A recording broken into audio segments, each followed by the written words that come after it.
Assalamualaikum warahmatullahi wabarakatuh.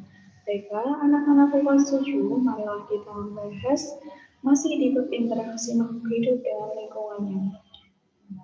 Selanjutnya kita akan membahas untuk interaksi dalam lingkungan.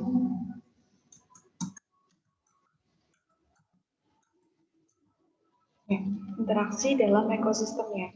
Nah, di sini interaksi dalam ekosistem ada dua jenis, ada interaksi antara komponen abiotik dengan biotik dan ada interaksi antara komponen biotik dengan biotik. Nah, kita bahas dulu untuk interaksi antara komponen abiotik dengan biotik. Nah, antara komponen abiotik dan biotik itu sangat berpengaruh. Contoh di ekosistem yang suhunya rendah, maka di sana dihuni oleh makhluk hidup yang berbeda dengan makhluk hidup yang hidup di ekosistem yang suhunya tinggi. Contohnya di ekosistem yang suhunya rendah, di sana dihuni oleh beruang kutub, singa laut, penguin gitu ya. Sedangkan yang hidup di ekosistem bersuhu tinggi bisa contohnya adalah unta, kayak gitu ya. Di situ kemudian komponen biotik itu sangat memerlukan komponen abiotik. Misalnya makhluk hidup memerlukan oksigen untuk bernafas, kemudian tumbuhan memerlukan cahaya matahari, karbon dioksida, dan air untuk fotosintesis. Kemudian komponen biotik juga dapat memengaruhi komponen abiotik, misalnya cacing dapat meningkatkan kesuburan tanah karena kan di situ cacing bergerak-gerak sehingga tanahnya jadi gembur gitu ya. Nah, kemudian selanjutnya kita membahas interaksi antara komponen biotik dan biotik. Nah, pada interaksi antara komponen biotik dan biotik itu ada 5 jenis interaksi, yaitu ada netral, predasi, simbiosis, kompetisi, dan antibiosis. Nah, kita bahas satu-satu dulu. Yang pertama yaitu netral. Nah, netral, namanya saja netral. Nah, berarti interaksinya tidak saling mengganggu, tidak saling menguntungkan, maupun tidak saling merugikan. Nah, contoh interaksinya misalnya di suatu lapangan ada kambing dengan capung. Di situ mereka saling berinteraksi di tempat yang sama, tapi mereka tidak saling mengganggu, tidak saling merugikan maupun tidak saling menguntungkan.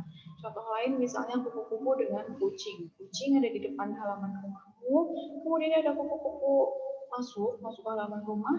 Nah, mereka berinteraksi tapi tidak saling mengganggu. Begitu. Kemudian interaksi selanjutnya yaitu predasi. Nah, predasi merupakan interaksi antara mangsa dan pemangsa atau nama lain pemangsa yaitu predator. Contoh untuk interaksi contoh untuk interaksi predasi yaitu beruang memakan ikan salmon. Nah, di situ berarti beruangnya sebagai pemangsa atau predator, sedangkan ikan salmonnya sebagai mangsa. Kemudian harimau memangsa rusa, nah berarti rusanya sebagai mangsa, sedangkan harimaunya sebagai pemangsa atau predator. Kemudian elang memangsa ular, nah di situ ularnya berarti dia adalah mangsa, sedangkan elangnya berarti dia adalah pemangsa atau predator. Nah, selanjutnya yaitu simbiosis. Nah, simbiosis itu adalah hubungan yang sangat erat antara dua individu yang berbeda jenis. Nah, simbiosis dibedakan menjadi 3 macam, yaitu ada simbiosis mutualisme, kemudian simbiosis komensalisme, dan simbiosis parasitisme. Nah, kita akan membahas dulu simbiosis mutualisme ya.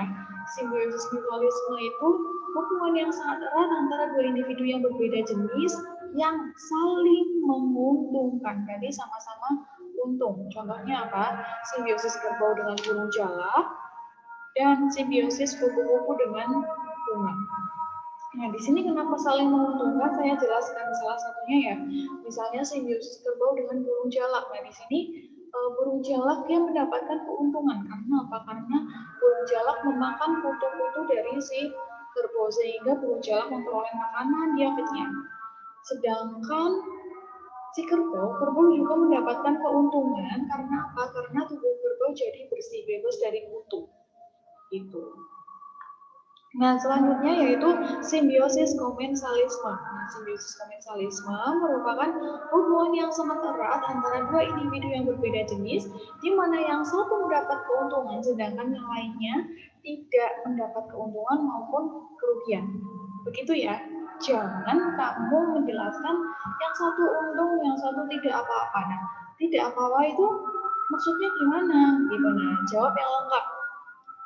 Jelaskan yang lengkap. Nah, hubungan yang sangat erat antara dua individu yang berbeda jenis, di mana yang satu mendapat keuntungan dan individu yang lainnya tidak untung maupun tidak rugi. Gitu. Nah, contohnya apa? Contoh untuk simbiosis komensalisme yaitu simbiosis antara ikan hiu dan ikan remora, kemudian simbiosis anggrek dan tumbuhan inang. Saya jelaskan salah satu ya. Nah, untuk ikan hiu dan ikan remora, di sini ikan remora mendapatkan keuntungan karena apa? Karena ikan remora memperoleh sisa-sisa makanan dari sisa makanan hiu, dan ikan remora juga mendapat perlindungan. Sedangkan ikan hiunya tidak mendapat keuntungan maupun kerugian. Begitu. Nah, selanjutnya yaitu simbiosis parasitisme, merupakan hubungan yang sangat erat antara dua individu berbeda jenis yang menyebabkan individu yang satu mendapat keuntungan sedangkan individu yang lainnya mendapat kerugian. Yang satu untung, yang satu rugi. Contohnya apa? Contohnya simbiosis benalu dengan pohon inangnya dan simbiosis tali putri dengan tumbuhan inang. Nah, saya jelaskan salah satu. Nah, di sini penalu dia itu selain menumpang dia juga mengambil sari-sari makanan, mengambil air kayak gitu. Nah, dia berarti mengambil sari-sari makanan sehingga dia untung, sedangkan pohon inangnya rugi karena sari-sari makanannya diambil oleh penalu. Nah, makanya ini kan hubungannya namanya simbiosis parasitisme. Nah, mengganggu mengganggu, dia dinamakan parasit. Makanya penalu juga dinamakan parasit gitu ya. Itu karena merugikan. Tuh. Nah, selanjutnya interaksi yang lain yaitu ada kompetisi. Interaksi yang keempat yaitu kompetisi. Kompetisi merupakan persaingan untuk mendapatkan hal yang sama. Contohnya misalnya di suatu kelas, kamu saling bersaing untuk mendapatkan juara kelas. Berarti kan itu persaingan untuk mendapatkan hal yang sama.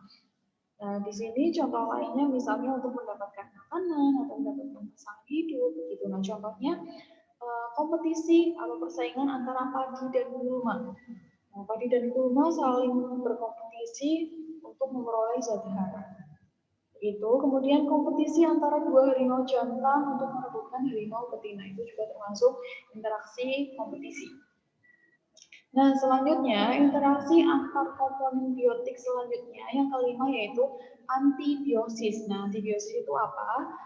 Antibiosis merupakan interaksi berupa hubungan antara dua individu yang berbeda jenis yang menyebabkan individu yang satu menghambat pertumbuhan individu yang lainnya. Contohnya yaitu hubungan jamur Penicillium notatum dan bakteri. Kenapa? Karena jamur Penicillium notatum dia menghasilkan antibiotik yang namanya adalah penisilin. Nah, fungsinya untuk menghambat atau bahkan membunuh bakteri. Nah, ini biasa dipakai di antibiotik gitu ya. Ketika kamu sakit, nah biasanya dapat antibiotik namanya penisilin. Ini salah satu contoh antibiotiknya. Tuh, nah, fungsinya untuk apa? Untuk menghambat atau bahkan membunuh bakteri. Nah, asalnya dari jamur Penicillium notatum. Gitu, itu saja yang dapat Bu Atina sampaikan. Semoga bermanfaat. Wassalamualaikum warahmatullahi wabarakatuh.